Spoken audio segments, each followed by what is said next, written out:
Trump promises something special on Gaza, as Israeli officials say Netanyahu has reservations on ceasefire plan. U.S. President Donald Trump has promised something special is coming on Gaza, as Israeli officials say Prime Minister Benjamin Netanyahu has reservations about the White House's 21-point ceasefire and post-war governance plan. The two leaders will meet on Monday for a high-stakes discussion that Trump has boasted could end the war in Gaza. Trump projected optimism on Sunday as his administration works to close a comprehensive plan that would include the release of all hostages held by Hamas. "We have a real chance for greatness in the Middle East," Trump wrote on social media. "All are on board for something special. First time ever, we will get it done," President DJT. But in an interview with the Sunday briefing on Fox News on Sunday afternoon, Netanyahu did not say he had accepted the plan. "We're working on it," he said. "It's not been finalized yet." Hamas said on Sunday that it had not received any new proposals for a ceasefire. In a statement, it reiterated readiness to examine any proposals it receives from its mediator brothers in a positive and responsible manner, while upholding the national rights of our people.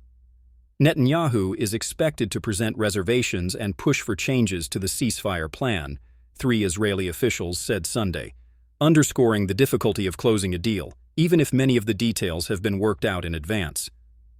Most of the 21-point plan was coordinated with Netanyahu in advance. "In close detail," one of the Israeli officials said, adding that the White House knows Israel will oppose certain elements, such as the role of the Palestinian Authority, PA, and the reference to aspirations of a future Palestinian state. "Netanyahu will not accept all of the outline as it has been initially published," said one official.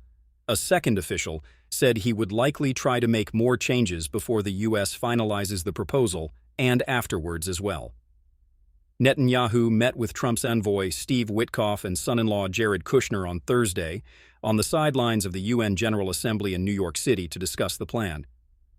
Trump presented the ceasefire and post-war plan to Arab states at the UN on Tuesday.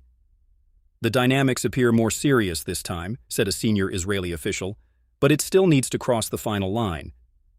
The last round of negotiations, which were also marked by significant optimism, fell apart in late July when the U.S. surprisingly withdrew from the talks, followed closely by Israel.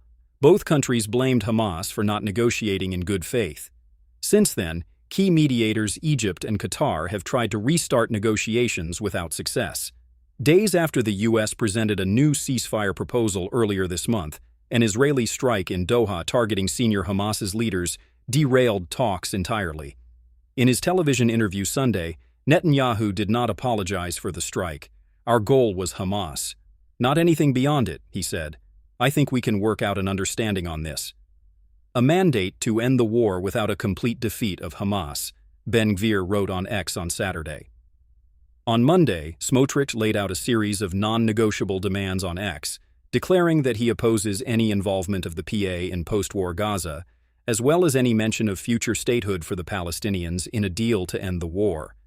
He also called for the demilitarization of Hamas and the expulsion of its leadership from Gaza, insisting that Israel maintain permanent military control over the territory's perimeter.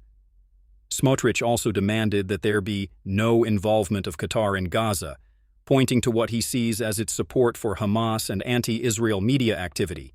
He said that Gaza residents who wish to leave the Strip would be allowed to do so through Egypt. World Middle East 4 Min read Trump promises something special on Gaza as Israeli officials say Netanyahu has reservations on ceasefire.